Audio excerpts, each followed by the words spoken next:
We are live, boys and girls. Evening all. Just to let you know, we did have James and Tim coming back from Mackay, but we've lost them along the way. They're nearly at Rockhampton, so we've got a bit of a journey home from here, about another 7 hours at least. So I'm sure maybe they'll pop in again. How are we, boys? All good. Yourself? Mate, living the dream. Good to catch up with you boys.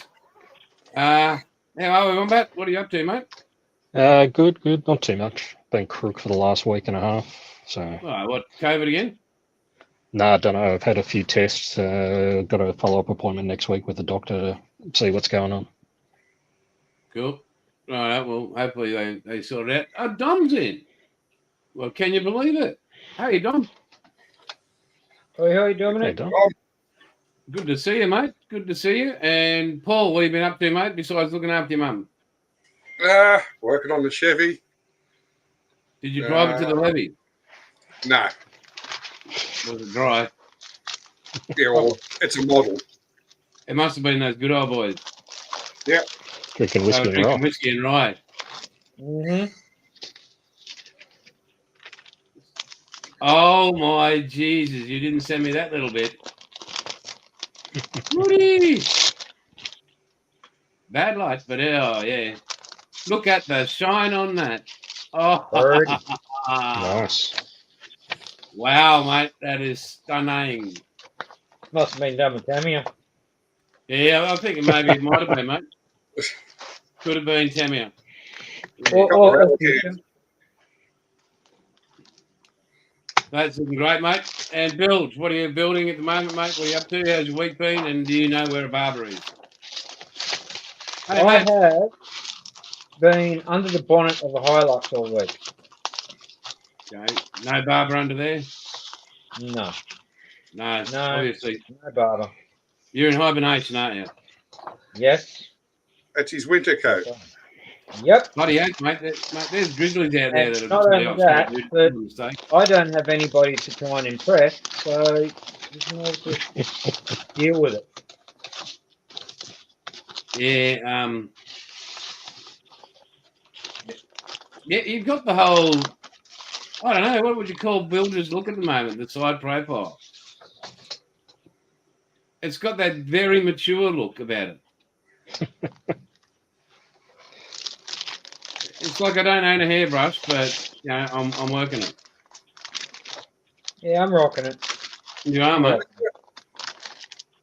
Got hair, he can wear it how he likes. Hey, look, it takes Kai a long time to lick this into place, all right? So just cut it some slack. Hey, I mean, yeah, I just don't know. I'm used to the old high and tight, but you takers, nobody really wants to see anyway. That's it. Unseen, unheard, but at least we keep the wheels turning. Well, occasionally. Uh-huh. And I saw If Wayne you guys on could shoot straight, we'd be right. if you maintain the operating machinery and the ship, it'd be right. We wouldn't be going left and right. No, it's called balance. Oh, no, it's probably Ops's fault, actually. They're the one doing the targeting. Yeah. Hey, Wombat, I see, mate, that you Yes. posted on Instagram your new full complete collection of Subarus. Yeah, there's just a couple in there. I was actually just going through, just trying to organise all the instruction sheets now. Most So, organised yeah, man in the modern world. What was it? I think, was it 19 Subies? Yeah, here we go. He hasn't got his hat on. We can't let him in. No. He's got his hat on now. Hey, buddy. Guten Tag. Yeah, guten Abend. Good. How are you? How is everyone? Say good Not Danke. bad. Yourself? Good. Oh, I'm doing fine, thanks. Had a nice day. Was up in Madison, Wisconsin for the IPMS Nationals today, and met a few internet personnel. Internet YouTube modeler personnel, and bought a lot of goodies. I got it right here. I'll display that in a few minutes. And just woke up from a nap, and yeah, had a great day. How's everyone out there? We're good to see you, mate. That's all the better for us. Huzzah! Thank you. We've got Scott, Pete, and Harry have joined in. That's awesome. Oh yeah. Hey guys. Thanks for dropping Yes, by. yes, I see. Yeah, good evening, Dominique, Matt, Scott, Pete, Harry. Yeah, Harry's in the everybody's UK, isn't he? Yes. Oh, that's right. It's 9 a.m. there. Right, I forgot. Yep. And yeah, we were just talking about Wayne has now got his complete Subaru collection. Yep. So Excellent. yeah, is that how many? Is that little? Are they for Jamie, Tamia, just one of everything? What? There are. It's a mix of Hasegawa and Tamiya, and I've got one for Jamie, which is a road car, which I'll take the body off and whack it onto a Tamiya WRC chassis to do Right. with a few mods to do a 2003 Possum Born car. Very good. And Paul's shown us his. We'll bring that up full screen, mate. You got to show again because that is. Have a look at this, Jim. What do we got here? I'm going to take you back in time, mate. Oh yeah, nice, very nice, very nice. Yeah. Yes, it does take me back, Bilge. I remember my best mate building that model. Was both that and the 55 Nomad and I believe it was a 57 Chevy convertible. No, well, I was actually talking about your prom night in the back seat. Oh no That's problem. where he was conceived. Hey, yeah. now there you go. That's nice. Yep, that's it. Yeah. Of course, he didn't have the wild color and the full blown custom engine you got in there, but no, that was oh my god, that's longer than I care to admit time ago. But no, nice work, Paul. That's really looking nice. Fantastic. Yeah, watch me stuff it up when I chrome it. Ah, okay, yeah. And Bill, What are you using for chrome, Paul? Hey, what, when, where, who, what? What do you have going, Bill? You got anything on the bench? Oh, just seniors build. I'm finally trying to get this damn bumper to fit. Okay. Jason, how are you? What have you been doing this week? I know you're going to be surprised, but making paint. Crazy as it sounds. Yeah, you got to make the donuts. You got to make the donuts. So I've been doing that, but I did have that meeting with Gallery on Monday. Oh yeah. How'd that go? Fantastic people. So we just they send me quite a lot of stuff to test, like what I think of it, and I'll give it. It's right. Hey, hello, it's just I'll give an honest review of it. Monkeys on the. Hey, Plastic. Good morning, Paul. Hey, good morning. The Southwest is here, and it's Riley. G'day. I showed him that I've been in water, and I told him my history with different airbrushes, and I remember I started with the early Badgers, and then over the years I've gone. I've had my H&Ds and H&Ss, and I've used quite a few, but I've always found that me personally, the Iwata is my go-to, never fail, same result every time airbrush. I explained that to them, but I said what I like about Gallery is, and they explained to me the process, how it's made, to what standard it's made, and I then passed on. Morning, ICEQUEEN. I passed on to them. Morning, Sue. Jason, can I take a moment? I want to ask Sue. Do you have your AC/DC shirt on, Sue? I've got my Motorhead shirt on, so if you're in the house, then I hope you got your AC/DC shirt on. Go ahead. I'm sorry. You're right. And so they explained to me the process. And so one of the guys is a French guy, and the other lady was Hera was a Chinese lady. Lovely, lovely people. Really very much invested in not only the success but the quality of gallery. So that really impressed me. So I also said to them, I said, without spraying it, I've seen results and heard different things. But for myself, is that you make a quality product at an affordable price. So that the younger modeler can get into it, the new modeler can get into it without having to invest so much money.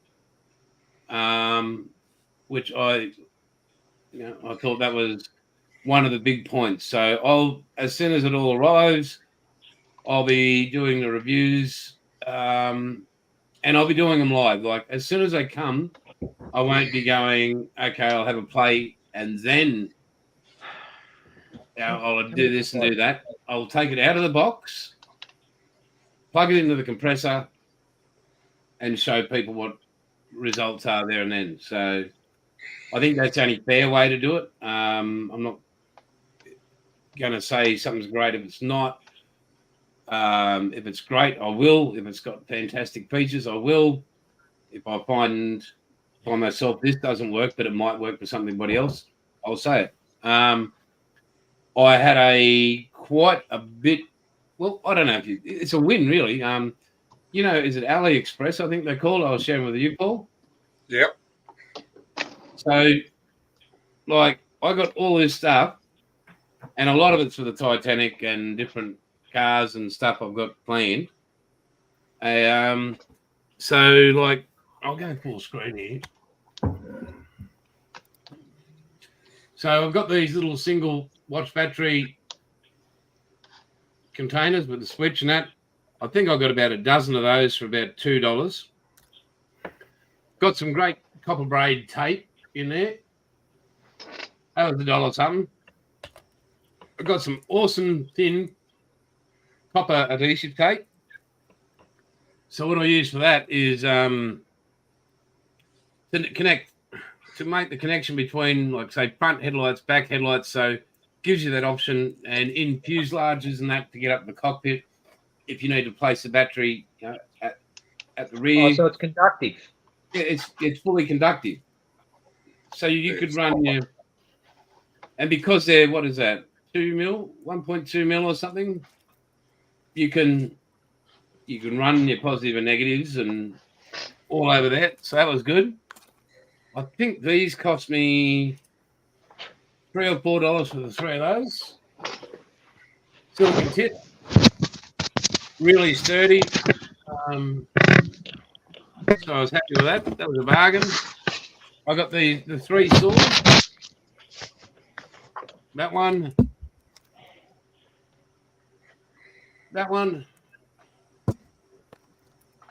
And that one there, I think that cost me about $5 or $6 for the three of those.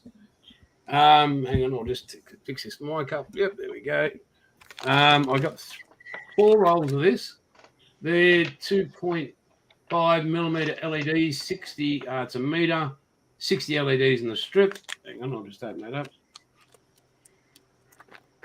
And in my senior moment of unwisdom, I forgot. Oh yeah, well for LEDs you need connectors and that, so I've already ordered them. But there's 60 LEDs in the strip.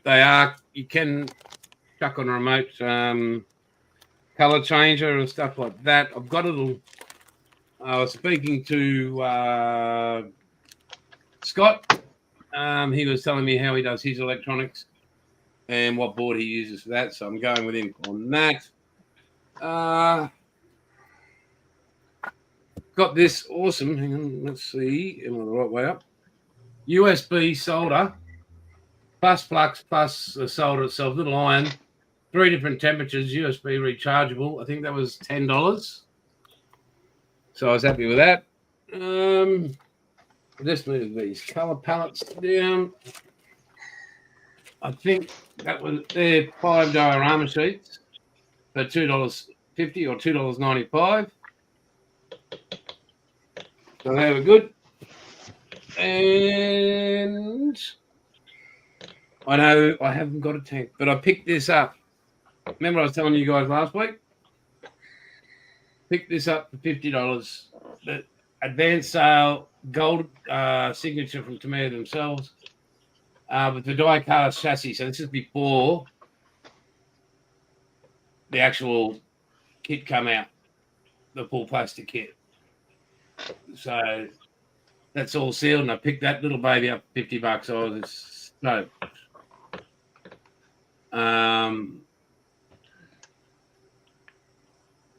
So yeah, very, very happy with that. And what else did I do? One more thing. So you guys all wonder how you've seen how I make outlaw paints themselves. But remember I talked about the 90 hours or so that goes into researching and all that sort of stuff. So these things, you can hear them. Time kangaroo down the sport. So these are spray out sheets. And just like the investment. So that's about that weighs about 1.5 kilos, 2 kilos maybe. That's just under $100 worth there just for those sheets, rightio. So I have, and I'm working towards all the Titanic colours as well. And so there is the whole red for Titanic. Okay, so that will then get sprayed out. So sprayed it out. I'll then take that to the photo buddy thingy bob that I've got that analyzes everything I've done to make that. It will record it, and I'll be able to reproduce that formula, that color every single time. So, yeah. And then I shared an idea with Paul the other day. Icky Sticky, that come to the fore. So the decals for the GT. I thought, well, how am I going to make the transfers, like the mask, because I want to do it all in Outlaw Golf and orange, blue and orange. How am I going to get the exact mask I want? So I just put the Icky Sticky sheet of mask in there in the scanner and scanned it out so I now can cut that out accurately. So that was pretty darn easy. So I was pretty happy with that. And I've got more stuff coming from AliExpress. It's so cheap, but yeah. I thought, I mean, oh, that's right. And I've got a UV light. Yeah, so I've got a UV resin light and some clear resin, a big bottle of clear resin. I think that was $9.95 or something. So for the whole lot. So apparently that's better than arrow dye. Oh, so my idea is for headlights, for the Airpix blank I've got, taping off on the fuselage either side because I won't. Easy B. So I'll tape that up, and because it's recessed from the inside out, I could just drop a thing of resin in, and cure it all, and I can already do the inserts like your black outline inside your windows, and the resin won't disturb that. So it'll be, you will see the black, and you'll just go, all you do is hit it with that, and it hardens, and you're not going to get any glue marks, you're not going to get any fogging on your clears, and you can make molds out of this stuff. So if you wanted a canopy or rear windows for a car or whatever you wanted, you just make a mold and hit it with the, which is what I'd use, the Icky Sticky, that stuff Monique brought out. The polymold. So once you finish the Supernatural car, the tank, the Lancaster, the Aslav. Yeah, the Aslav and the Titanic Submarine. and all the other stuff, you'll get to play with that. That sounds like fun. It is, mate. But imagine if I get there and I don't have it. Imagine that. The only reason I say that is because ICEQUEEN's saying who's been a busy bee. Yes, thank you, Sue. Thank you so very much. But because it's not like it hasn't been taken over, Mark's coming down on Thursday with his wife, and they're going to learn they're going to be here for a week. They're going to learn that bit of it. What I can show them in a week, and then they'll head back up to Townsville, and then we'll just keep the ball rolling from there. So it's not going to be like that. It could be, so. But I want to quickly get back. It's Riley. Thank you very much. We're all idiots here, and we thank you for. Hey, wait a minute. I take objection to that, Jason. That's Mr. Idiot to you. Oh, sorry. So all us idiots and Bullhead. Which bullhead? Well, Mr. Bullhead, I'm sorry. Yeah, the mango in the middle. And so thank you for joining us. It's great to have you there. I hope she doesn't get offended by any swearing, because there's a fair bit of it, because we're not real good at controlling our mental states.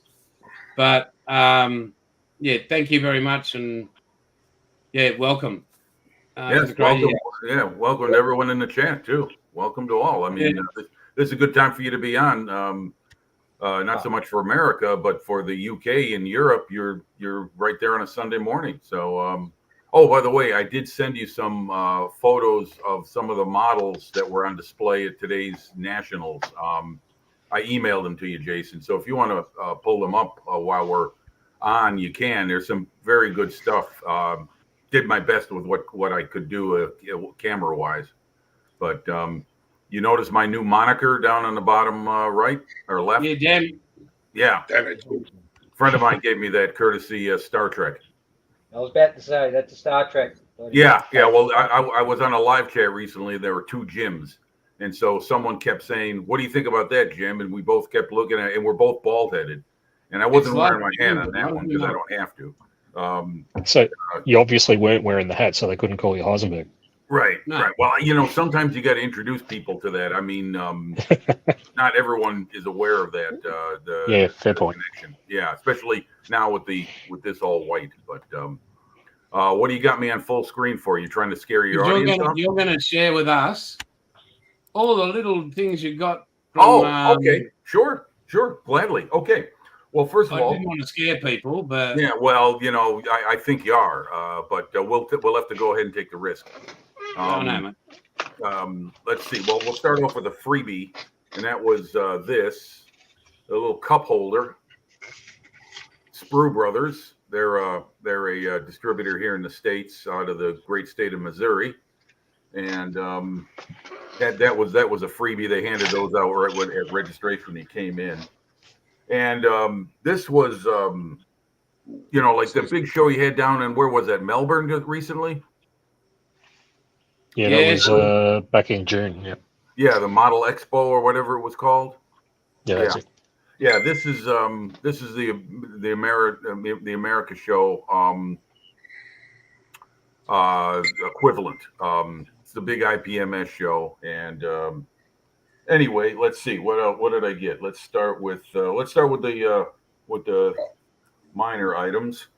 Now, this is all stuff that I bought from vendors. There was a mixture of vendors of distributors like Squadron, mail order was there, Tamiya, ICM, Edward. Can do a lot of name dropping. AK was there. Ammo MiG was there. Iwata was there. You talk about airbrushes. Iwata was there.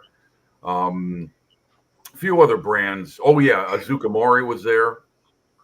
And so it was a big powwow, and it was in this big hotel in Madison, Wisconsin, which is the state capital of Wisconsin. It's a college town. And it's about 2.5 hours north of where I live. So we left early, me and my best mate, Glenn. And so the first thing I got was, let's see, there you go. The old True Details line stuff. This is 2mm wire, 2mm wire. Is it 0.2 mil wire? Excuse me. Yeah. 2 mil wire doesn't wind up that small. Yeah. And this is the old True Details packages. These are wheels for a Japanese airplane. You can't see the writing; it's all burnt out. Sorry about that. I got that. I got this for $1. I got this for $2. Here's another set of wheels. This True Details lines they stopped making years ago, and the new Squadron mail order they've been asked about whether they're going to bring back that line. But the molds have been sold, I think, to someone else. I think that's what the man who is now running it said. I'm not sure. This is a set for a JU88 G6, which I have. I have an ICM kit, so these are going to fit nicely on there. Let's see, paints. There was a whole bunch of paints being sold for dirt cheap prices, so I grabbed some. Who can't have enough Vallejos when it comes to brush painting? So I got a few colors of these. I got it doesn't matter the colors. They were $2 a bottle, so I grabbed those. AK was selling off some of the last of their glass 10 ml bottles, so I grabbed 3 of those. They were $3 a piece, which is a real good price. So I got 3 of those. Got some weathering powders. These were $4 a piece. Normally they're $8 a piece. So did a little thrift shopping. Got a brush. This is one of them little spiked edge brushes you can do for weathering purposes. It's pretty neat. I always wanted to find one of these, and so I did. So I picked it up. Now the bigger stuff, models. There you go. Wait, there's more. Yes, but wait, there's more. Come on, you gotta get excited like Big Kev. Yeah. Now there you go. There's yet another model added to my Otaki collection. Got that for $5. Now I've got only 3 more to get to make the full 17 collection of the of this old Otaki fighter series. This is one I saw and I just had to have. I didn't know. I never knew this was Hasegawa made this kit. Let's see. Can you see that, guys? Yep. Yeah, that is the here it is. That's a Messerschmitt E1, BF109 E1. A very rare issue of this. And the man I bought it from had come into this collection from a man who's passed on. He collected every Hasegawa quarter scale version of the ME109, BF109 they made. Every one. So I got this for $25. And, you know, when I looked through it, I thought maybe they gave me the wrong kit. Like it got mixed up with a later model kit because the instructions are for an E3. But it turns out that there are a couple of modifications to make to the wing because these early model 109s didn't have the cannons protruding from the wings and they didn't have the bulges on the underside for the bigger gun. Long story boring, you got to make a few modifications to it, but it's a great model. And you could get the Wingsy kit, which I think is like $60. I'm not sure. Or I could get this one, which is a decent model. And so I got that. And then I decided to buy this. This was completely on a whim. Oh, yeah. That is an early version of the Bubble Canopy Mustang. It's if you look on the side here, can I get that thing reflected where you can actually see? Yeah. Yep. Notice there's no fillet on the bottom where the vertical fin meets the fuselage. That's the very first version of the P-51D. So it's a lot of these flew in Europe. I think some even flew in the Pacific, but I'm not sure. Hasegawa made a copy of that kit, a version of that model of that particular Mustang years ago, and I couldn't find it. So I got that for $27. That's a weekend edition. It's not the Profi pack. Edward was there. Well, like I told you, Edward was there too. Did they get your autograph? Those guys were really nice at Edward, but I think they need to have someone come along who can understand English a little better than the guys who were there. They were doing their best, but a couple of times we had communication differences. I was asking about some aftermarket parts, and they didn't understand what I was saying. And finally, someone was kind enough to help them out. So I really do like Edward, and they're a bunch of nice people because I got to meet them for the first time. But yeah, they might want to. So Jim, did you give him your autograph, or other people wanted your autograph first? I didn't wear the hat. Oh, it was just this incognito. They didn't know who you were. Yeah, exactly. Hey, I'll tell you what. You know, I don't know what it's like in Australia, but there's a lot of middle-aged bald men walking around America. I'm one of many of the eggheads that was at the show today. So I wouldn't call one back middle-aged, but Well, I didn't say Sorry, that. Jason. I would. You passed that part. And I shouldn't call myself middle-aged. I'm about to turn 60, so I'm closer to Social Security than I am prom night. Yeah. Okay. Well, that was a great haul, mate. You got Now more. wait a minute. Got more. Just a few more items. What is it? You can't go to a swap meet without buying a Osprey book. And what better than the Sherman tank and British service 42 to 45? So a lot of great photos in there. And That then would have been a book of on a these pansy, guys would have been booted. called Casemate illustrators or printers. They've got a whole bunch of books and they had a whole bunch of titles at 30% off. So I got that. Oh, very good. Yeah, these have got tons of photos. Excellent source for a modeling geek like myself. And then last but not least, from the Tank Museum in Bovington, although I didn't go there to buy it, British Armor Vehicles, 1903 to 2003. This is volume 2. There are That 4 should have all volumes. BS in it. And this one focuses mostly on the Second World War and some stuff from the First. But it's a lot of great photos. And it also shows things like color schemes. And Doesn't have the BS numbers in it, Jim. I'm sorry? Does it have the BS numbers in it? VS numbers? Bravo BS. Sierra. BS. Oh shit. British Standard? That's the one. Well, I'll tell you what. Yes, it does. There's a whole lot of information in here I haven't disseminated yet, but there's a couple of copies of yeah, here it is. This is a copy of a general order received from wherever it emanated from. Where is this? Whitehall. Anyway, it's regarding painting of vehicles and equipment, and it is dated 4th December 1942. So this is just an example of what they're going by as far as the reference and information. But yes, they do have a lot of BS numbers. You're right. Well, if you can Anyway, send me that's some my haul. BS numbers, that'd be great because I received an email from Moss and there's been quite a request for me to add to the British range naturally over there, and I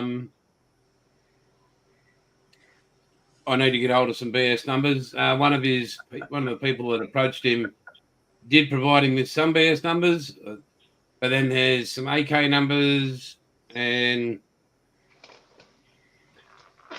if you can pass on information from books like that with standard orders saying this is what it's painted in, then I can be accurate by using the right BS number on it. So, oh sure, yeah. What was I going to say is that there's seemingly many colors out there that I wasn't aware of, but I'm just starting to scratch the surface as far as focusing my armor interest on British armor from the Second World War, because there were so many different patterns and colors employed, and I would like to build a vehicle and paint it in the Contour scheme. That's a very challenging pattern if anyone knows what that is. In fact, I sent you one of the vehicles I photographed today. I sent it to your standard email, Jason. Jason. Oh, the ones I've got, mate. Yeah. I've got them. Hang on. Just hold the phone in. Anyway, there's a soft skin vehicle. I believe it's a Bedford that's hauling an artillery piece, and it's painted in the Contour scheme, and that's one hell of a challenge to do. But I'd like to do that. Anyway, that's the British. Yeah, if you want to improve your there you go. That's for you, Paul. Mr. Car Modeler Extraordinaire. I took some photos of some great stuff like this, and there were a lot. There were a lot of automobiles and trucks. That's the USS Hornet. I think that's birdie. I think that may be the trumpeter kit. I've got it right behind me. It looks nothing like it. There's no cardboard Yours around is it. still in the box. That's a big problem. Yeah. Yeah, there she is from the stern. I was leaning over tables and leaning over people's Technically, it's the models. starboard quarter, Jim. Pardon, Bilge? Starboard quarter. Starboard quarter. Yes, sir. That's right. And that's the USS Enterprise. That's CV6. That's from the port quarter. And yeah, there she is again. That's from above. That's like in the mid 1942 configuration. All those airplanes on there: Devastators, Dauntlesses, Wildcats. Right next to that was a 1/200 scale. Right next to that was a 1/200 scale USS Arizona in a seaborne diorama like that. Beautiful looking ship. Excellent. I could put both of them on together. Yeah. But yeah, there you go. There's a little piece of Americana. Hey, with the monkeys. Yeah, it's an oldie but a goodie. Another elf kit. That's got to be a 1/6, a 1/8, or 1/12 scale. That's enormous. That is just monstrous. And I don't know about you guys, but I love that car. There it is. That's the Contour scheme. I didn't get a photograph of the top. You could see it, but you can see the 3-color combination there. Yeah. So you guys have seen that before? You're familiar with it? Yeah. Yeah, and then this thing was like some kind of recovery vehicle, but I love the camo scheme, so I snapped some photos of that. I got a whole lot more, but I didn't want to bombard your email with them. You're right, mate. So, well done, mate. Yeah. So there were a lot. I mean, a lot. Hey, there's Aussie Trekkies in the house. I did send you an email, Scotty. So, yeah, no excuse. We've got someone else called CKNA. Hi from the other side of the world. Thumbs up. So how are you, mate? Nice spoken. Are you in America? Or How's are you our in UK? How's our likes going, by the way, guys? I haven't asked forever. Like, are we getting likes and shares or whatever on this sort of stuff? Because that'd be great. We'd appreciate it. Matter of fact, let me check. Okay. I did his hair for this episode too. So. Well, like a good Chicagoan, I voted twice. I liked it on the on my YouTube on my phone, and I liked it on the YouTube on my television. So that is something I never ever asked on any of my videos. What? Well, if you like it, you're gonna like it. If not, well, you know. Because nobody does. Yeah, well, there you go. Because it's your hair. Yeah, well, go play hide and frag yourself, Buff. I love you to death, my Bilge boy. You come up top, mate, and I'll let you find my torpedo. Dominic shared a photo with me of his latest work. Let's see if I can get it without you could have emailed it to me, Dom. You got the email, buddy. It's not coming up. Dom, email it to me, mate. I'll pull it up big screen. Yeah. Because that's and just by the way, Buff, email I've seen bigger shafts in an engine room. Yeah, Dom, in case you don't have it. But you should.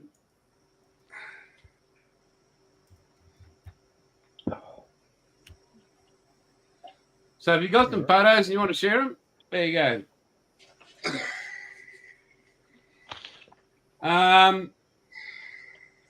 What else has been doing? I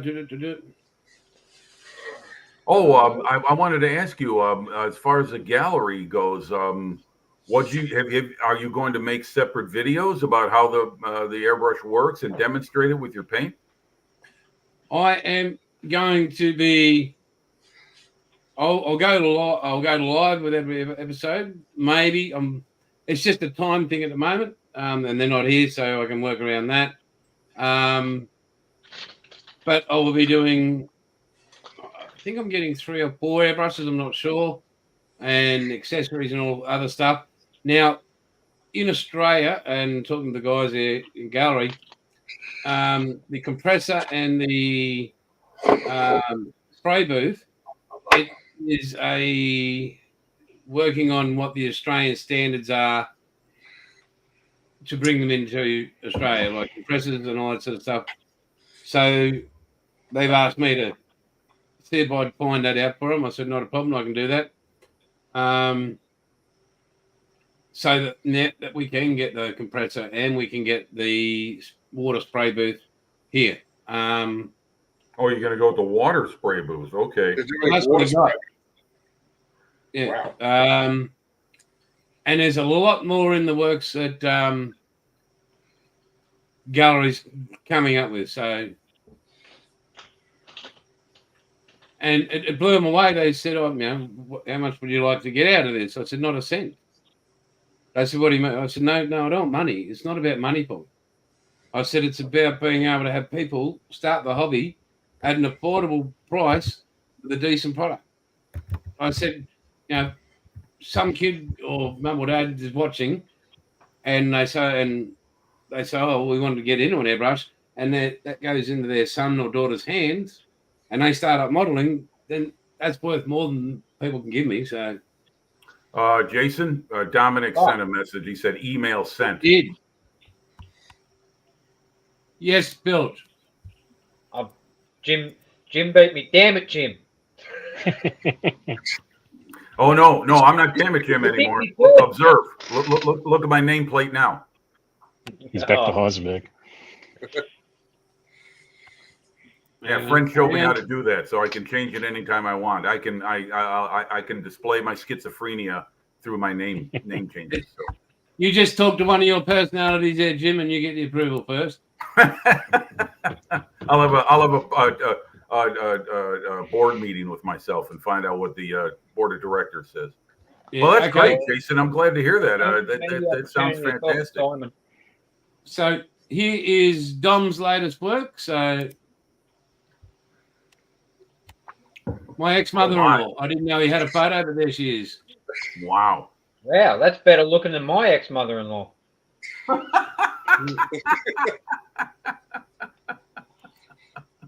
Yep, that is great work, Dom. Excellent. Great work. I like your highlighting on the back there, especially. Yeah. Sue's got really good.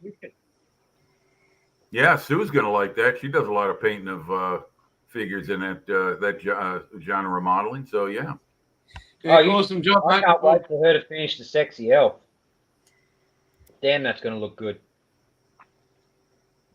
Wow, you really are desperate, aren't you? Wow. Most of us go to Pornhub, and Bill just waiting for sexy elves. Must be a Star Trek thing with the pointy ears. I don't know. So, no, it must be just the life of a stoker. Yeah. A stoker. Oh wow, man. That is that was bloody brilliant. Don, well done, mate. Yeah, great stuff. Don't be a stranger, Dominique. Share more stuff. Yeah. Yeah. Always good to see what people are making. So. Yeah, it is, and unfortunately, Bilge keeps showing his head instead of his models. I've got nothing to show, bro. Oh, fair dinkum. No, I wait all week and then nothing. Yep. Well, it's dark outside, so I can't show what I've been working on. Well, hey, here's a question. How's your house going with electricity? Is it coming, going, what? The Sparky is currently building a portable plug-and-play installation in his workshop. He's going to bring it out, show me how to hook it all up, and bada bing, bada boom. So I've done everything I need to do. I've sunk poles. I've got everything set up so we can just run the lines instead of running it underground, because then I'd have to dig it all up again to move it to my new pad. I've put poles in and everything so we can aerial bundle all the cables from the solar panels to the shack to hook it up to all the batteries and everything. So it's just a matter of him finishing making the control unit and all that, and then bringing it out, showing me how to hook it all up properly so I don't fry $7,000 worth of equipment, and then yeah, done. Well done. So it's just a waiting game again. There we go. A real build. Oh, what the fuck? It's a twin engine. Yep. thinking of the goodies for a second there. Yeah. Is that Okay, for sure? Pardon? What is that for? For show? No. No. what is it going to be, Paul? Ah, It almost looks like a black on black. gentlemen. He has arrived. Huzzah! Huzzah! Zah. Huzzah! Huzzah! Can we get it in unison, gentlemen? One, Okay. 2, 3. Huzzah! Huzzah! Zah. No, we got to try again. Jason. One. Ready? 1, 2, 3. Huzzah! Huzzah. Oh my fucking Oh, God. trust the wombat to be at its best. Wow. No got the- good, no good, no bloody good. What the? Jim, have you taken medication today yet, mate? I'm watching too much British television. That's what I'm doing. Oh, my goodness. We can't call 911 here, but somebody, please, if you're watching. I think it's 999 in Australia, isn't it? No, 000, no, Triple that'll zero. give you 999 or give you New Zealand. Oh, okay. Well, I've that'll got a take a sheep long in time for distress. the EMT crews to get here. But apparently, because of so much international travel, it doesn't matter now. Because if Americans come to Australia, they automatically can't help but go 911. But because of the satellite setup, it just straight away puts you where you need to be. So it doesn't really matter. You can be overseas and call 000, not even thinking, and still end up talking to emergency services that you need. I see. Oh, that's a good idea. And you'd be in luck with your 1-900 number still, Bilge, so you'd be right. No, it's 1-800, mate. 1-800. Oh, you got to provide your card, do you? Okay. Yeah. 1-800. 1-800, ring someone that pretends to care. Yeah. Hey, what else you got there, Paul, for us? That's just the engine. Zoom, mate. Can you do that for us? Blah, blah, blah, blah, blah, blah, blah, blah, blah, blah. Oh. Wow, mate. Wow, look at that deep throat. Double barrel. Two 8-barrel hollies. yeah, two 4 barrels in there. The Oh, dreaded 8-pack. come on, man. 2 buckets. Yeah. Women. Yeah. That's I mean- all fit. All you can think about, hang on, is the amount of fuel it is when those things start up. Yeah. Yeah, gallons per mile. Yeah. 20-litre drum just to start it. Ooh, Yep. Yeah, it's coming along nice, mate. That's done. damn. Well, you're going to throw some weathering on it? No, it's on the moon. What? You don't get dirty on the moon? Well, there's no gravity. Well, not much. Well, how do spacesuits get dirty then? They fall over a lot. My goodness. I was going to say they're weathered in the studio, Jace. Yeah. You talk about the Pearl Harbor conspiracy that FDR knew about it, and one thing that'll never die is the moonshot was a sham. That'll never go away either. Yeah. That's just, Panther, at least it's not Nice. a Panzer. very nice. What kid is that, Paul? Thank To you. me, Nice.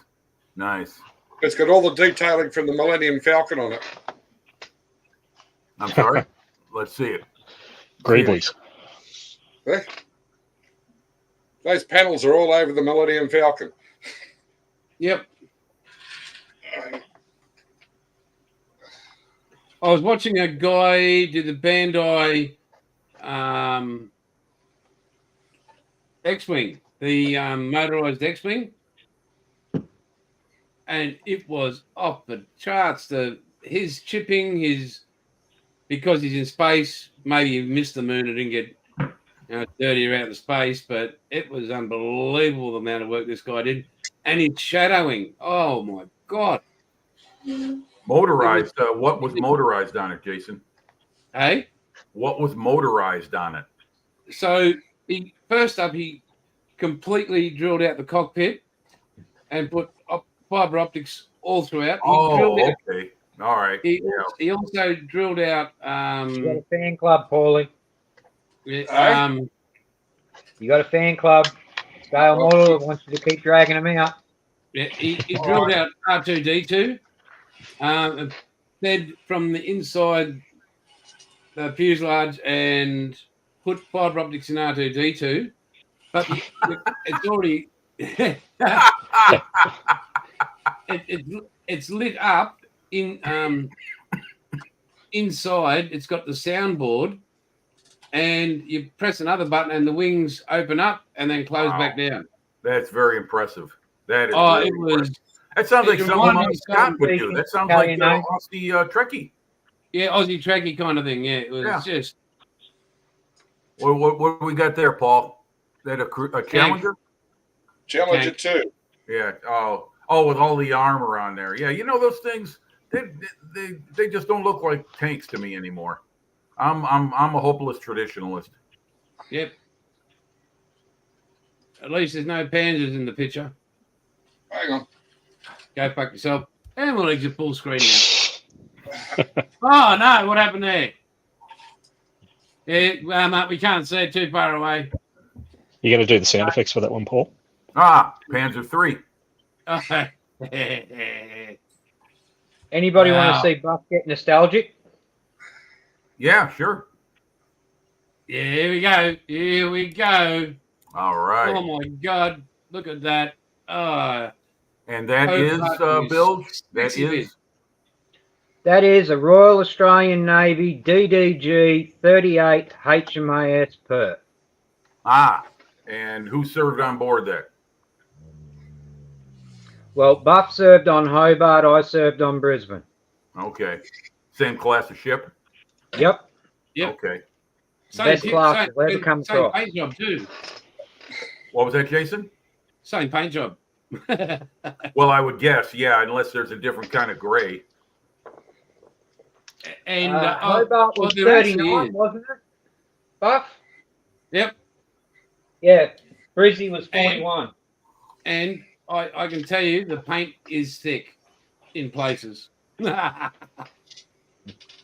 Wombat, what have you got to show? Nothing much. Is it a finished? Just been working on getting together all the stuff for the rally car builds. Okay. So, as Jay said earlier, got all them sorted out. Been talking to Ed at Bob's Hobby Shop and RC just with regards to getting a couple of kits. So he's got an order he's putting together for me just to do a couple of monogram Thunderbird NASCARs from 87 models so I can do Dick Johnson, the cars that he ran in 89 and 1990. Nice. And also got a Mustang Boss 302 and a Z28 Camaro coming to do Alan Moffat's Mustang and Bob Jane's Camaro from the 1970 Australian Touring Car Series. Okay. So again, they're coming from Ed. And yeah, just been doing a bit of reading. So just stuff, research. So yeah. Alan Moffat, Bathurst stuff. So excellent. Great. Jason, may I have the floor for a moment? You can in a second. I'm just going to. Cheers, ICEQUEEN. Cheers, Scale Model. Also, guys, just one more thing. Could you please, if you're here, go to Bob's Hobby Shop and RC on his YouTube channel. He really needs the support, guys. If we can all go and I saw the new videos he posted this week. Yeah, he's posted videos. So please do us a favor and go and support him because he's a lovely human being and he's really busting his ass to make better for himself and others. So yeah, if you could Bob's Hobby Shop and RC.com if you're in the Outlaw Paints bloke. Like who the... Oh, he's a wanker, that bloke. Yeah. But if you could go there and please support him. Cena, please, mate, if you just go and subscribe, have a look at him. And if you're after outlaw paints and icky sticky stuff and other 3D printed stuff, go to Bob's Hobby Shop in RC. He's in Arkansas in the States there, and he's a lovely human being. So you've got the floor there, young Heisenberg. All right, thank you. First of all, do you have any outlaw paint shirts made up? They're a pain in the butt at the moment, and the people my supplier I'm dealing with, they're just not reliable. And morning, Bob. But they can be. I can order them. Okay, just curious because today would have been a great day to have one and walking around IPMS Nationals. That would have been some great pub for you. Oh yeah, it would have been, mate. But anyway, a second question for you, Jason, is you are going to be testing those gallery airbrushes, and you're going to be making videos on each one, or are you going to do it in a group? I am going to first do an unboxing of everything, like in front of people. Okay. Show what I've got, and I'll see time-wise how I'm going. I might even just do one where I just sit up here, have 2 or 3 cameras going at the time. Right. So everybody sees everything that's happening. There's no smoke and mirrors. Right. People see what the gallery airbrush will do. Yeah. Okay. Well, that sounds great. Because I look forward to that demonstration you did with Bob last week with mixing the paint right there. That was very, very cool. I like that. That was outstanding. I mean, Thanks, talk mate. about seeing how the sausage is made. That's great. So, what happened? My week was started with a very near miss from Mother Nature. We had a very, very nasty weather blow through here on Monday night, and about half a mile from me, they call it a microburst. I don't know meteorology terminology, but I guess that's like a mini tornado, but it touched down right through the center of our small town out here in Oswego. And fortunately, the home I live in didn't get hit, but we lost power for about 18 hours. And sadly, most of the area looked like the Ardennes forest after an artillery barrage. There were branches, and sadly, this neighbor of mine, a couple doors down, tree, about a 60-foot maple, snapped in half and fell onto the top of his house. Ooh. So, that was a tough break. But fortunately, I spoke to him just the other day, and he said that the structural damage isn't bad. He's going to be able to maintain it. And he's a nice old guy. He takes care of his house. He's a very, very good neighbor. So I asked him, I said, by the way, how long have you been living here, sir? And he said, since 1973. So that's 51 years by my math. And 51 years ago, Oswego, Illinois was more farm than town. So he was living on the edge of the world at that point. But yeah, we had our brush with Mother Nature. It was the winds were about 90, 95 miles an hour, blew through here. Freaking miserable. I mean, we got real lucky. And Tuesday morning, I spent bailing out the sump pump because until we bought a generator, we didn't have any power. And then finally, local power provider, they had their crews in the area and they got everything running again. But that was a big mess. That was about as close as we came to anything. In Australia, we call them microbursts. Is what happens when a stoker takes his pants down. I'm sorry. In Australia, we call them microbursts when a stoker takes his pants off. Okay. All right. Well, that's another shot at Bilge, I'm assuming. So I'll leave that to you, Navy guys. He's got nothing back. That's a classic response there, Bilge. I like that. He's got nothing. That's also stokers. It's the noise that happens when they're all down there all day and every day. Just gets in there, rattles their little brain about. Where the brains of the unit. So all things occupy small minds. It's just a shame that smaller minds take notice. Good try. No, that's a good reply. I like that. I got to put that on a T-shirt. Bilge, That's a wait for good it. quote. It Hang really on, is. Bilge, it's coming. Hang on. Okay. No, sorry, that's it. Sorry, best I got, buddy. Yeah, you got to practice your bows a little bit better, Jason. Yeah. So anyway, that was my big statement. I mean, I haven't done much on modeling, reading. You know, I'm glad you showed those books. So that reminds me, I got to get back to my reading because I got a lot of books waiting on me, and I keep putting it off. But yeah, that was it. I want to get back to what I'm doing so I can finish the airplane I'm working on, so I can start on that F-14. Gentlemen, I'm going to try. I've just got to leave for about 5 minutes. I don't know you're happy about that, Bill.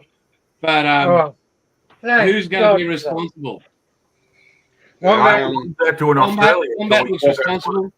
He looks responsible. Return, people. May look responsible. I don't know who I am. Hey, look, nothing can go wrong when you put a mango in charge.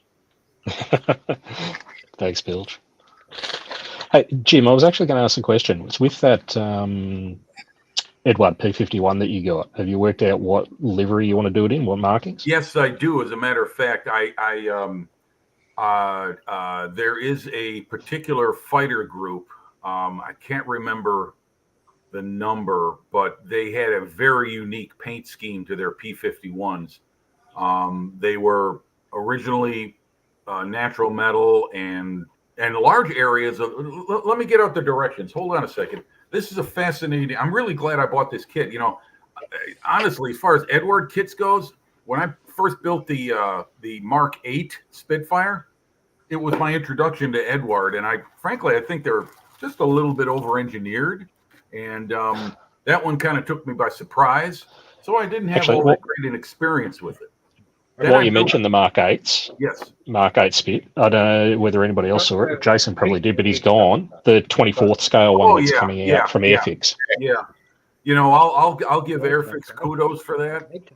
But you know, as far as like a big release, I mean, how much are they really, you know, making different on a model that's like 90%, 95% already there, right?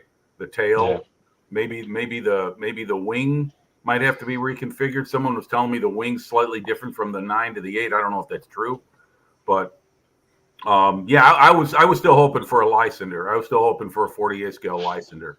They did. Yes, Paul? Edward do one.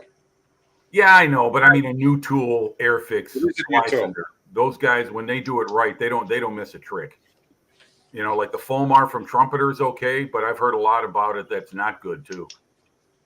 So I'd rather have a company like Airfix do it, and you know you're going to get it right from the start. But anyway, back to the P51. Yeah, this is a guide. I don't know. Can you see that? That tells you what part the shaded areas are lacquer, in other words, painted, and the lighter areas are where it's actually natural metal. So there's going to be a difference in appearance on that, and I thank Edward for doing that because that's really going to make the model look very different. I'm going to do something similar. Which one's that, Paul? Not That's exactly. the Edward 148 Lysander. Yeah, there you go. Now what's is that Edward's own kit? Yes. Okay. This is let me see if I can Play get with that. dust cobwebs. Oh boy, I wish I could see the screen better. There we are. It's similar to this one here on that. I've got my finger underneath. Anyway, long story boring. The livery is going to be olive drab wing top, olive drab fuselage, sprayed olive drab on the vertical tail on the sides. Stabilizers, horizontal stabilizers are going to be olive drab on top, and the underside is going to be natural metal. Is going to be D-Day stripes on the underside, on halfway up the fuselage. Kind of like this one here. You could always use a trick out of Frankie Day's book, Jim. I'm sorry? You could always use a trick out of Frankie Day's book. And that is? When he goes for natural metal, yeah, he actually uses, we call it aluminium foil. Oh, yeah, yeah. Yeah. he actually white glues down aluminium foil and then varnishes it down with a cotton bud to get it to sit in perfect, so all the rivet detail and everything comes in. And I've seen him do it with a what were the big birds? Can't even think of them now. But you got to help me with that. You got to be more specific there, Bill. So in the bombers, Bilge? Yeah, Enola Gay. Oh, B-29. B-29. Yeah, he did a B-29, and he done it all in aluminium foil to give it that natural. That's a big model. Believe you me, like even a 72nd scale kit is a big model. Yeah, well, the other one that's been doing it, Natural Metal, Jen Wright at Genesis Designs and Modelcraft. Yes, she's quite. As a matter of fact, if you look at her recent video, she's starting on an Airfix Mustang. Yes. The one on the box cover of that kit is the one I'm going to do. Very cool. The yellow nose Mustang, Lou 4 is the name of it. Oh, yeah, I know which one you mean. I'm going to do it exactly like that. The standard Tamiya kit. Wombat, just a quick question. Yeah. Were you an NCO or lower rank? I was a private for 9 years. Oh, private. Okay. Yes. A workup B. That means I outranked you at AB then. Yep. No, Bilge, I was I was a grunt when it comes to inner services. I mean, there's an equivalence, yes. Yeah, I was a grunt for 4 years, and I was a Corps Taxis for 4 years, or 4.5. Had you been a Lance Corporal, we would have been par. I started my corporal's course, but had to withdraw for various reasons.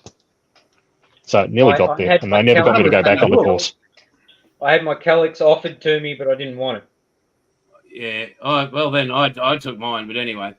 We all know my love affair of the Spitfire and the Battle of Britain. Check these babies out I got this week. I forgot these. First flight. Okay. The few. All right. Very good. In the words of the pilots. We're going books, are we? The last of the few. I've read that one, Tess. And Eagle Day. Das Adlertag, yeah. And that one. And then where's my? Oh, hey. Just want to say good morning. Oh, The Hardest Day. Yes, that's a great book. I read that when I was a teenager. That is an awesome book. I just want to say happy Sunday to John Marley. He's in the house. Good day, mate. How are you? American Civil War's Stonewall Jackson's great grandson flew Lou 4. Well, thank you for the info. I didn't know that. Wow. No, that book you just posted, Jason. I read that book when I was about 16 years old, and it's an excellent book. Have you read it yet? No, mate, I only got them this week, so okay. Not many. Oh, there's a few pictures in it. There's a lot of good pictures in there. In fact, showing some low level. Yeah, there you go. Yeah, they're showing some low level Dornier 17s flying across the channel with Dover in the background. Yeah, this one's no good to me. It's only got one picture in it. And it is what, Bilge? Let's see. You're leading up to something. No, Buck's down here first. Okay. You're all right, mate. Knock yourself out. Here we go. Memoirs of Anzac. Okay. That's great. And then this one's one that was given to me a long time ago. Can't see it. Oh, Gallipoli Diaries. Okay. And then you got the ultimate. The Navy for Australia. Yeah. Huzzah. And I've got quite a few others. I think I have Jeffrey, mate. I think I have. I've read a lot of them. So, well, with your upcoming sale of Outlaw paints and everything, you'll be able to dedicate more time to things like reading. all right, mate. You haven't met my wife, have I've you? got a book in my collection, if I can find it. I don't know where it is now, but Buff would have read it in recruit school. Yeah. And it's basically the Royal Navy handbook from 1901, something like that, and it's like 3 inches thick, and it covers everything, right down to even hand tying your own scaling nets. Hey, Jason, can you put up which one? Pete's comment, third from bottom. He's got a question for you, Bilge, regarding the Australian Navy book. No. That's Buffer when he's realised one of his torpedoes worked. Have a look at my younger brother in Lismore. Got hold of this piece of history, and he's got one for my favourite plane. I'm not sure we can see that. Oh, pilot's notes for Lancaster 3. Wow. Very cool. Very so cool. he said, like, he is going to give that to me when he's dead. And I'm his older brother, so it's not looking good. How much, Buff? I know where his shop is. I take that back. Yeah, but that, and he's got one for the Mark 9 or 8 Spitfire. Oh, nice. Well, wouldn't they be the same? Weren't they the same aircraft? I take that back. No, slight differences. Yeah, differences, but when you got you got your aircraft, you got a book for that aircraft. Right. And you got your pilot's logbook or whatever that was with that aircraft. Yeah. And you took notes on that aircraft. Well, Jason, you're the Spitfire aficionado. May I ask a question here? A couple questions. You may, sir. The Mark 8 had a retractable tail wheel and the pointed rudder, which is why it's my favorite version. Not only because it looks great in the Aussie markings, but because of that rudder. What were obviously with a retractable tail wheel, you have aerodynamics. What was the difference in performance from one rudder to another, rounded to pointed? Was there any notable aeronautic improvements? On that, I'm going to hand that to Wayne because Wayne's very aeronautical. But I believe when they did the testing in between the two, it was about 3 or 4 knots improvement. Yeah, it was an aerodynamic thing. Can't help you on that one, Jace. You're the Spitfire expert. Because of it aided the turning, like your banking, like you're turning on the. You had a greater surface area to kick around. Okay. Yeah, Wombat, I see your message. Yeah, just send me your email. I can snap some photos of it and email you the page by page of the directions if you want. Yeah, as I said, I'm really only after the one set of markings. So. And Harry's right. That's pretty much what I was trying to explain. Drag reduction. So it's like if you've got pop-up headlights and you put them down, you're going to go through. Yeah. Okay, Wombat. I see what you're saying. I'll tell you what. Again, this is my tech lack of tech savvy falling through. My computer's right on top of a printer, and it's got a flatbed scanner on it. If I knew how to use it, I could scan the decals and send them to you. I got to learn how to use it. That'd be great. I'll send you my email. You want to like try and help me with it, right? Not right now, but I mean, like talk me through it, and I'd be glad to do it. Yeah, not a problem. I would love to do it for you because it's too bad we're on the other side of the world from each other. I gladly give you the decals because I'm not going to use them, and it's a nice decal sheet. You got a lot of options on there. Typical you get 5-6 options in a model. So yeah, I would ask, but the shipping from the US is ridiculous for mail cost. Yeah, it's bloody prohibitive. Yeah, it's crazy. That's right. I found that out when I've been talking to Ed. So yeah. Well, I used to be able to ship an order from Hannets in London. I ordered stuff from them before Brexit, and now forget it. I mean, I'm going to spend 5 times on shipping than the items I want to order. Oh, Paul's got a book. Jason? Paul's got a book. Yeah. Last time Wilson. Ah. Wait a minute. That sounds a little like a slow burn there. Yeah, well, it's got lots of pictures, hasn't it, Paul? Yep. Yeah, because the Right up Spitfire is my alley. worthy of a lot of pictures. Excuse me, I need to close my screen down for a second. Just hold up a couple of those. I'll have a moment. Thank you. Hang on. Oh, I see Plastic Monkey. You started on the 35th scale Spitfire, the border. How do you like that?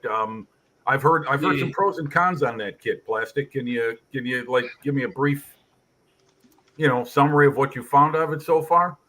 Because Paul, Plastic Monkey, he without knowing it, he helped me restore my faith in a model that he started and finished after I bought my copy of and gave up on because I was struggling with it. And that was the Border Models 88 millimeter flat gun. And he built a beautiful example of that. And he restored my faith in tackling that model because I was getting real frustrated with it. Paul, is that from a title called Pacific Profiles? No, this is from an Australian guy called Stuart Wilson. Okay.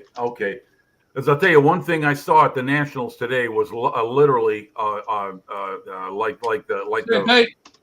the internet, like the library of the United States. One of those big presidential libraries of literature. Be good at it, mate. Oh well, Pete's going, so take care, Pete.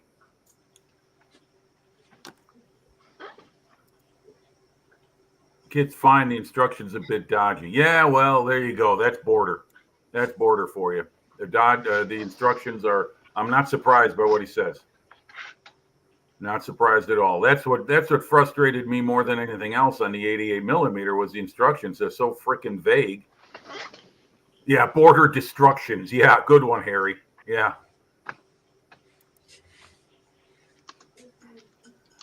Anyway, where did you get that book? I know you're really excited about cover? that Lancaster book, Buff, but this one here. Oh, yeah. Let's Yeah, see you that. showed again. us that. Yeah, you should. That Yeah. was my grandfather's. Yes. The Brook Rat. Yeah. That's my And grandfather's book. Okay. Now, he was part of the Australian 9th Division? No, he was second 24th, I think. Hang on. Let me pull out my notes. So if I remember Wombat Mark II. if I remember my history right, I think Yep, they were the second ones that were in the 24th original Infantry. siege of Tobruk. Yeah, Was he was the second Australians. 24th Infantry. He was born in 1903. He served 1939 to 1948, and he was discharged. He ended up in the 2nd Anti-Tank Ordnance Weapons Company. Okay, thanks, Wombat. I'll check it out. And Nice. he was 2nd AIF. AIF, what's AIF? Australian Imperial Force. Okay. Because we were under British rule at the time. So during World War I and World War II, we were AIF. It wasn't until later on that we actually become Commonwealth Forces, or the ADF, Australian Defence Force. But didn't you have, like the New Zealanders, Freiburg had the right to appeal to his government in the case of any kind of controversial decision that may risk his force? Was that the same with the Australians? That's when we became known as ANZACs. Australian, New Zealand, Right. Army Corps. Because So Plastic. oh, I'm sorry. Go ahead, Jason. Later, guys. Yeah, so, Oh, okay. See you, Plastic. See you guys. I'll catch you guys on your show later today too. Because See you in the morning. They broadcast every Sunday at 1:30 my time, 1:30 p.m. my time. Yeah, 4:30 our time. Yeah, I'm yeah. Well, close you guys now. are way ahead of us. You're already looking at, you're into your Sunday night. Yep. And my day's just, well, that sun hasn't even come up here.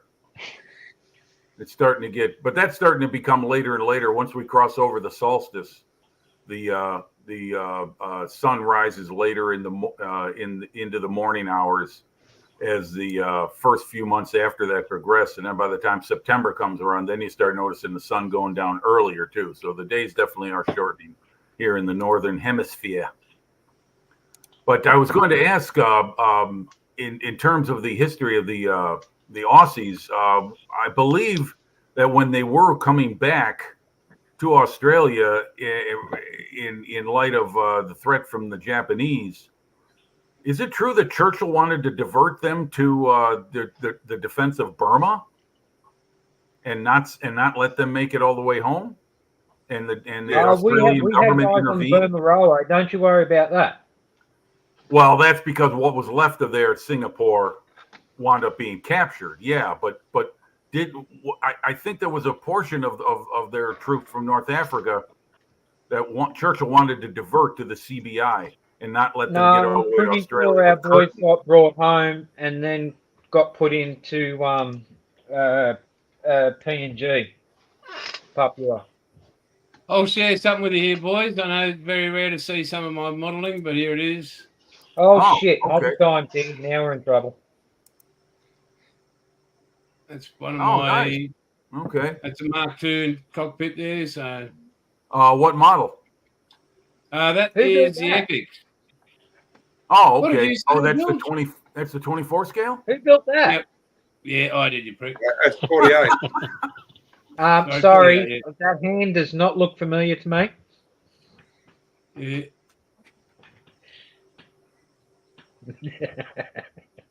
There it is. But yeah, and I've got another couple of it here. Hang on. Yeah, Wombat, by the way, I just checked. I got your email, so we'll work this out. But I'll be glad to help you out in any way I can. Cheers. Yeah, so. Oh, we got a message from It's Riley. He's saying Churchill wanted the Australians to stay in. Yeah, well, yeah, we know that. Yeah, he wanted them to stay in North Africa to continue fighting Rommel, and the Australians saw the immediate threat of the Japanese and wanted their army back home or a portion of it.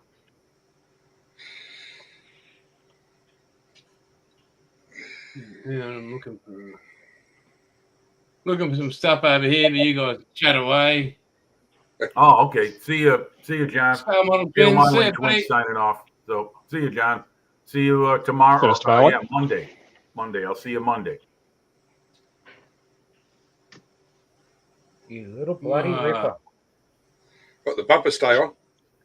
It's only taken me 3 hours, but I've got the damn thing to fit right. Well, hang on. Let's go full screen for your build. What is that? Is that system skills? Covered in fingerprints. Oh. Oh, that's cool as. Okay. Oh, you froze.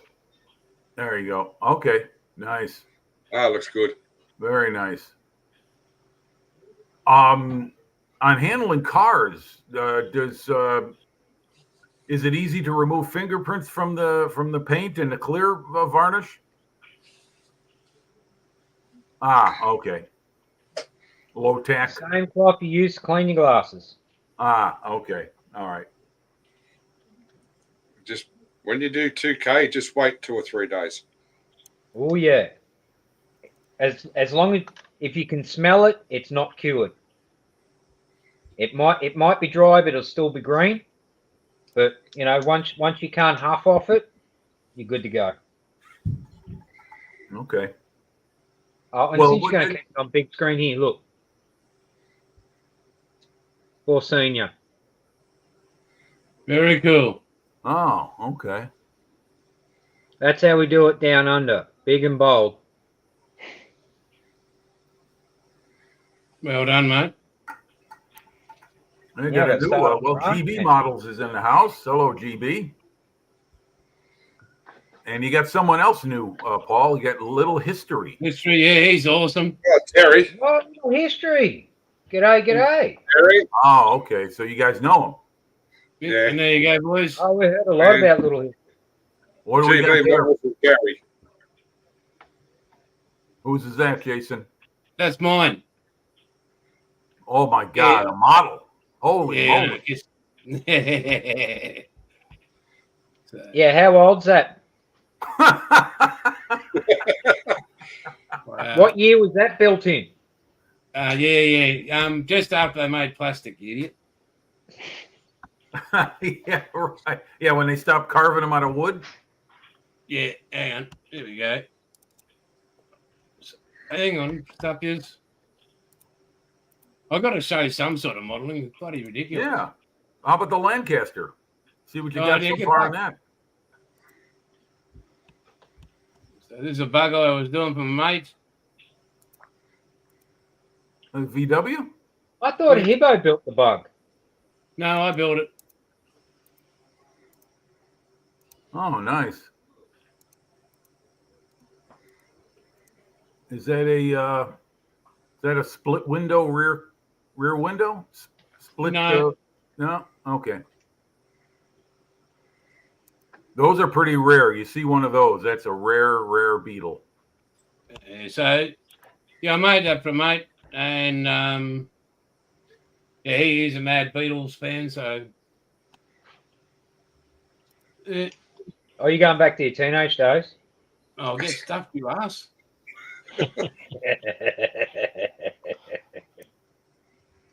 Yeah, like, really, Bilge? You just one comment. Oh, hang on. Oh, hang on. One more photo here. There we go.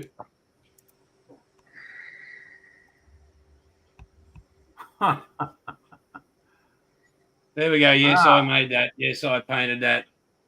And that's not Camaro. decal, that's paint. Yeah, that's Camaro.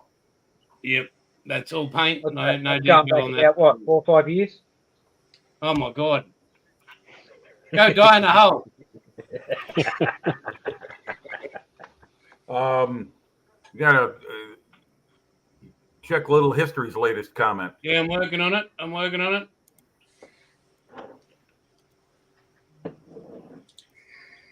Well, sorry, Paul lied to you. No, welcome, mate. Please join up. Every second week we do this time at the time slot. So Yeah, looks like I'm the only American out here tonight. I've been in contact with Jim. He and I have been exchanging ideas on something to do with the three of us. He, myself, him, and his son Wes create kind of a YouTube thing ourselves. And what we were discussing, or at least I suggested bringing forward, it was talking about the Sherman tank. And there's just so much history to cover on that thing. And it's not just its combat history, but its manufacturing history. Because that's one thing that's always fascinated me is how tanks were made. Not just, that they were made, but how they were made and how the industry was converted to them in America, like all the auto factories in Detroit and other various facilities around the United States to manufacture them. So we're kind of brainstorming a little bit, but I gotta get back to him and give him a call. But he's been very busy this past week. He said he was really up to his ears in auto repair work. and here, Bilge. This is two of my grandparents.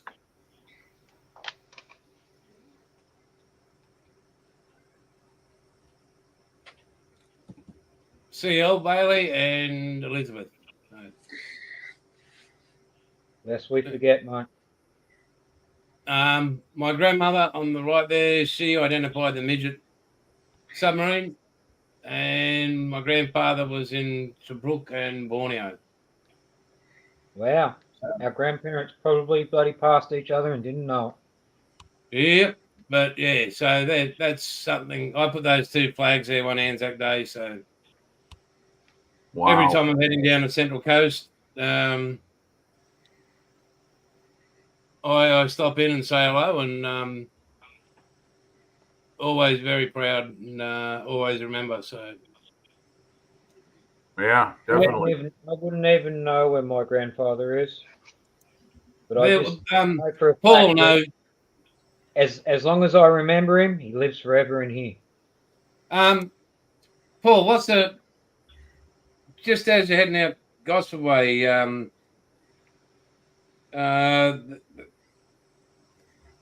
It's a cemetery out that way on the left hand side. Arimba, not Arimba.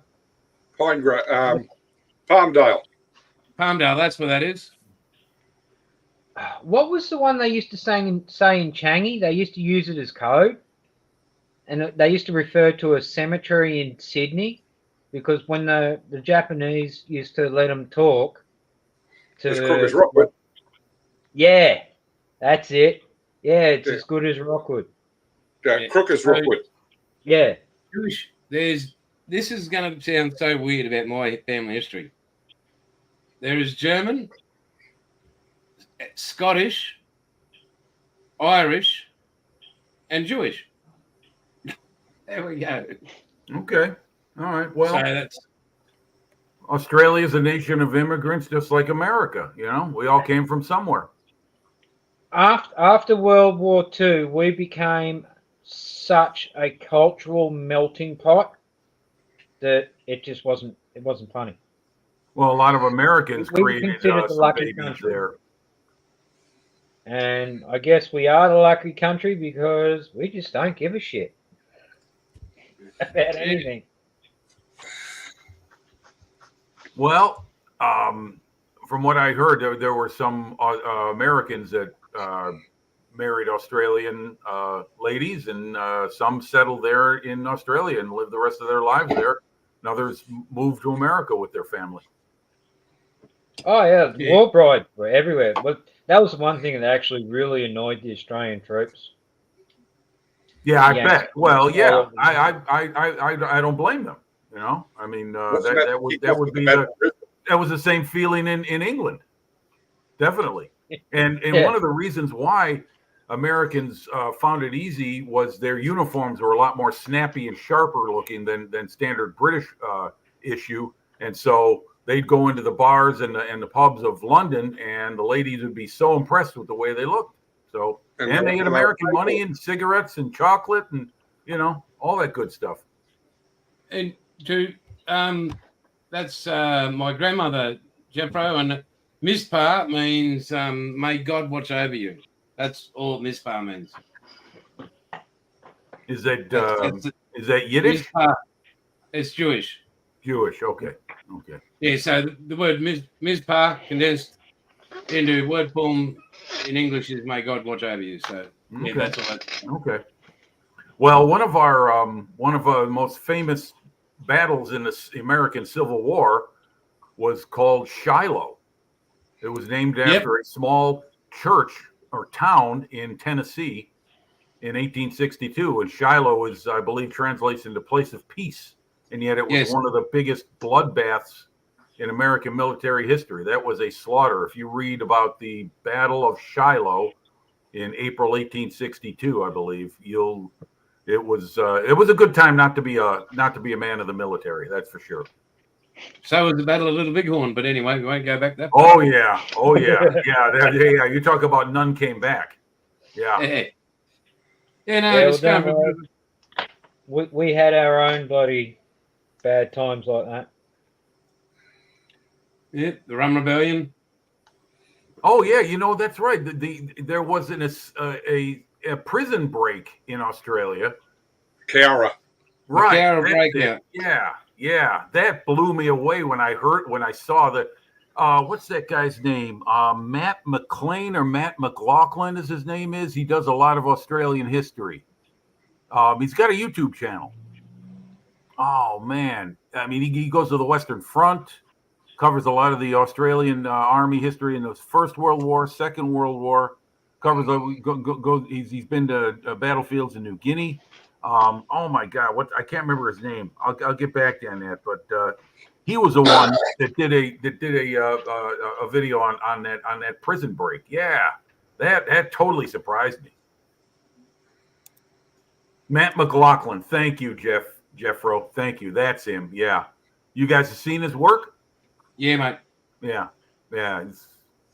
I like it. It's I like it a lot.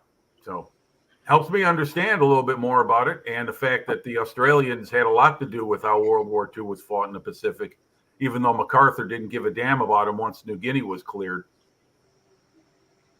No, we were left And that's behind. not going to get him. MacArthur, I would have put a bullet between his eyes, the wanker.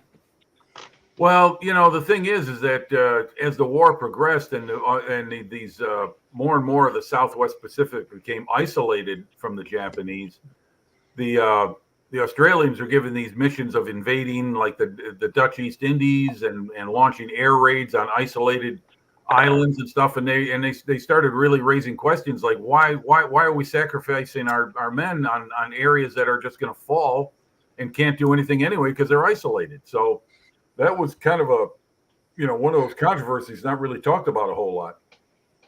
Hey, Jim, can I ask you a question? How much do you know about the Australian attack on Singapore Harbour? Do I know about it? Yep. What, the crate? No. Yep. No, I don't know about it. No. See, even Paulie knows. Educate me. Basically, it was a volunteer mission where they used was it a Japanese fishing boat, Paulie? No, it was Indonesian. In Indonesia, there you go. A sloop, I think. Yeah. But basically, it was a volunteer mission, and it was a bunch of Navy blokes that volunteered, and they were trained, and they ended up basically being the first Australian SAS, so to speak, and they got to within, I don't know, so many hundreds of miles or miles of Singapore Harbour. Then they paddled in special canoes, collapsible canoes, all the way into bloody Singapore Harbour, put limpid mines on Japanese shipping, paddled out, and socked it to the Japanese in Singapore Harbour. They all returned from the mission? Pretty sure on the first attempt, yeah. The second time, that sounds like that one mission the British did in France. They made a film about it, the Cockleshell Hero. Yeah, but that was more of that one was and Hitler's commando order at the time was those men were summarily executed, those that were captured. Yeah, I remember seeing the movie Mission of the Crate years and years ago. It was one of my most favourite movies. Do you think I can find it now? Nah. Probably not. Just a couple of quick things. Not on YouTube, Bilge? Nah, man. I've looked, I've searched. Just a couple of things. So just to give you a heads up with Jet, he actually been to Telford and he's flown in the Spitfire, the dual cockpit Spitfire. Ooh. And he makes sure that he lets you know about it every time you talk to him. He's really nice like that. And the other thing is, with Little Histories channel, anybody that's watching right now, if you haven't subscribed to his channel, go and subscribe to it. It is absolutely brilliant. You can't build it right now. You learn so much. Yeah, I'm gonna go search that right now. What's it called? Little History. Okay. Little History. And he's funny sometimes. Yeah, he sticks his fingers into propellers too. Yeah, he's not. We didn't. Hey, did I say he was bright? Did I say he was surely? That he had I didn't say he was down to his last brain cell, but I did might say close. But please go to Little History's channel. Oh, and hang on. Watch what Jepro just told us now. Thank you, my brother. He did 3 victory rolls over the White Cliffs of Dover. How many, bro? 3, you say? I would have pulled the canopy back, mate, and you would have been on the White Cliffs of Dover. Jason, can we can I get a little help here? I put in Little History in my search. Is there something specific I should be looking for? Because I got a whole lot of stuff come up. Which one? Is there anything particular? Like, does he have a name? There we go. I'll grab the link here for you.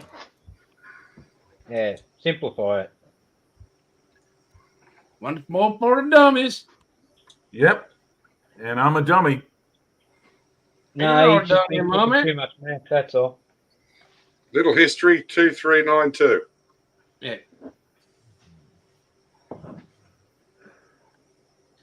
I would have made you do it without a shoot, Jeffro.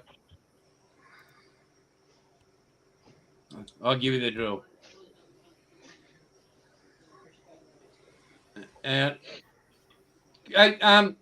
little history. Can you just post your link in the chat, Yeah. please, Could you mate? post a link there, little history, then I can go right to it on my computer. You too, Scotty. Thank you. Because I want Please do to, it, mate. history of any kind I love. So, Yeah. but no, I did not know about that, Bill. That is amazing. And the fact is that their mission was mostly successful in terms of personnel getting back. Not so much whether the mines went off, but that they were able to get back. That was always the most important part of any commando mission. Was like not so much whether it succeeds, but that we get our men back. If you can find anything on it, you'd be quite surprised. I mean, it was like when it come to people keeping their mouth shut on this particular one, we did well. Yeah. Well, did you have the same? What the heck is it? The British? Well, that's the reason a lot of that stuff wasn't written after the war. Is because they were sworn to secrecy, and the war ministry, or whatever it was that controlled that kind of stuff. Maybe some of our British viewers can help out with this. But there wasn't there like a code of secrecy or something like that where that stuff just was not revealed ever? It's kind of like what Ian Fleming danced around when he wrote his books. He was kind of telling what he was doing, but he wasn't. On pain of death. No, it was just like it was a common thing, loose lips sink ship. So don't tell anybody a freaking thing. Yeah, but you were treated like a mushroom. I'm kept sorry? in the dark. You're treated like a mushroom. Kept in the dark and fed full of shit. Well, we got no problem telling you that we won World War II, Well, it must be true. It's in all the movies. Right, yeah, no kidding. Yeah, it must be true. Yeah. It's in Wikipedia, so it's got to be true, right? Yeah. No, the surrender was just signed on the deck of one of your ships. That's all it was.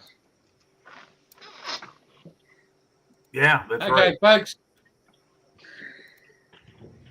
Knock yourselves out. Oh, here we go. Okay. Hey, we got it.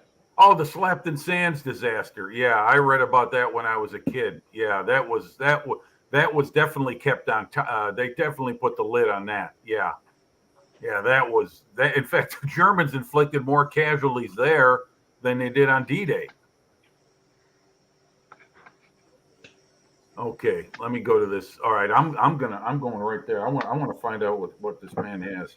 Here it is, a little history. Okay. He's a lunatic. Well, that's good. He fits right in with us idiots. Yeah. Okay. Yeah, remote controls 1/24 kits. Oh yeah, I see it right here. Yes. Yes. Okay. Well, little history. I just subbed to your channel, so. He's got a thing about birds too. But Okay. It's obviously why you don't know what soap is.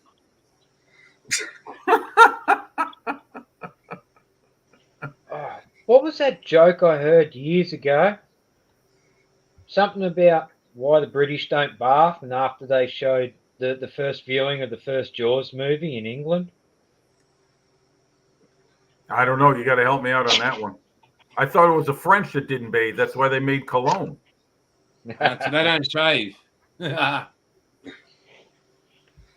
mean, not the French now. I mean, back in the Louis XIV era, the bourbons. But I do remember the joke my old boy told me once. How does a pommy have a bubble bath? Sits in a puddle and farts.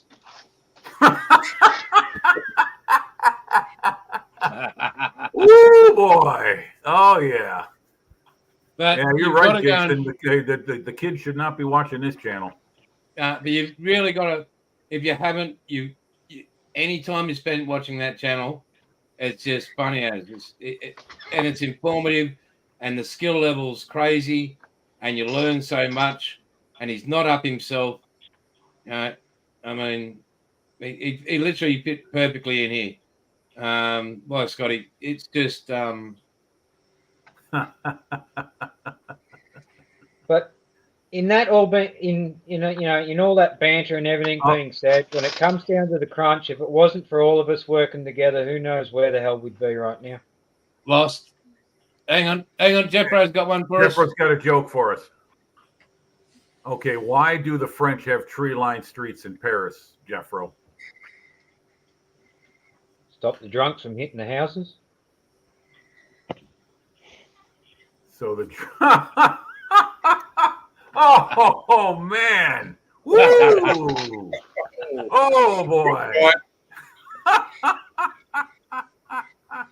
Oh my God! There goes our French audience. Yeah, right. Yeah. What? Hey, and no one even mentioned cheese-eating surrender monkeys. You know what? We're telling jokes like that, and YouTube's not dropping the hammer on us. I put a rifle up on the screen, and I get blocked. Don't mention it, Jim. You'll get stripped from the show. Yeah, no kidding. Yeah. Just a quick one, guys. Just anybody out there that's got a Facebook page or is interested, have a look at a new group that's popped up, Modelers Without Borders. It's only been created recently. I think it was done by Darren Cook, D-Ran from the Model Geeks podcast. Oh, yeah, Darren Cook, yeah. So Modelers Without Borders. So it's a new group, started as a shared vision between modelers from the US, Australia, and Canada. So from the sounds of it, they're actually trying to, similar to what we're doing here, foster, international... an international brotherhood of modelers. Thank you. That's what I was trying to think of, something like that. But have a look. Yes, well, I'm pretty sure he's only just did it. I think he created the page just before the Nationals, actually. Okay. So it's up to 86 members at the moment. It was interesting. You mentioned the Nationals, Wombat, being there today. It's interesting. A lot of these podcast channels, they aren't actually doing it in front of the camera like we are. So a lot of them have just a screen shot and they talk. Yeah.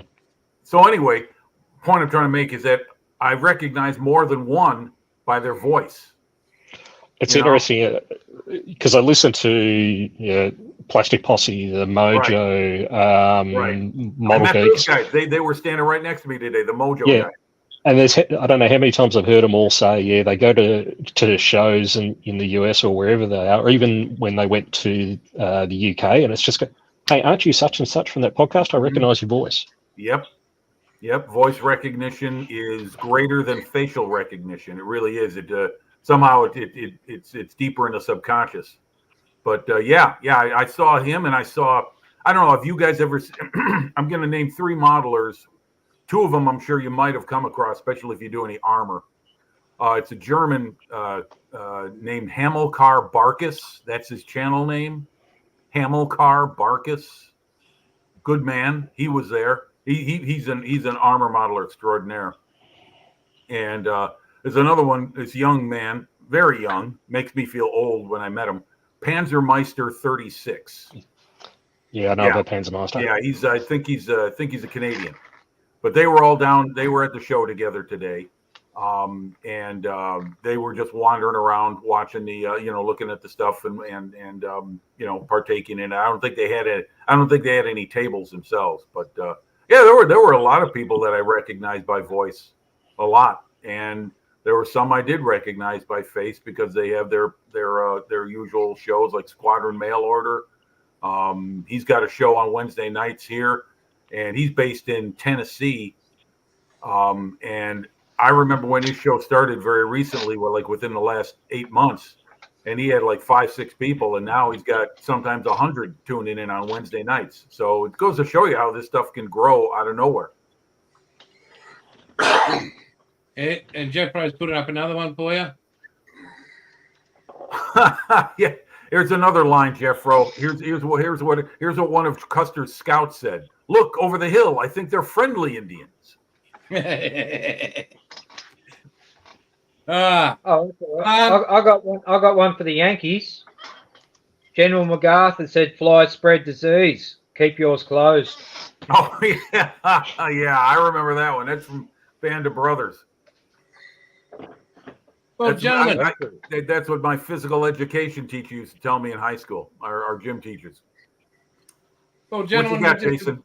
we're about 10 minutes off 8 o'clock over here in Oz, and it's been an absolute pleasure. I think we wrap it up, and we catch up next week. Remember, 11 o'clock, folks. No, hang on, wasn't it 11 or 10 next 12. week? We want to get an hour earlier. 12 12. o'clock. So the Trekkie could be on. That's right, 12 o'clock. So 12 o'clock, Aussie Model is live. And please, if you like us, hit the like or whatever, subscribe. We don't care. It's all good. We're just chilling here, but it does help a little bit and gets a lot more people interested in joining in. Jim, have a safe week, mate. Go walk the dogs. Love them heaps. Paul, no doubt I'll be checking for you on the site. Yep. Wombat, keep looking as gorgeous as you do every other day, mate. Bilge, Well you get a done. fucking haircut this year. And thanks to all our viewers. Thanks to all the viewers for checking in. Yeah, thank you, guys. We really appreciate it. Actually, I'm starting to like this Kramer look I've got going. You got to get the hair a little higher. You got to get the hair a wee bit higher. Yes. No, Bilge. Mate, if I shave it, it goes fucking great. See you in 2 weeks. Why do you think I keep mine like this? Scar Model Outlaw is finally on, and we're going, mate. You just missed us. Okay. Hello, I must be going. Give you a big thumbs up. But everybody, thank you so much in the chat. Everybody, please take care. And until next Sunday, it's all good. Catch you later. Huzzah. Till next time, be good or be good. Huzzah. See you, folks. Huzzah.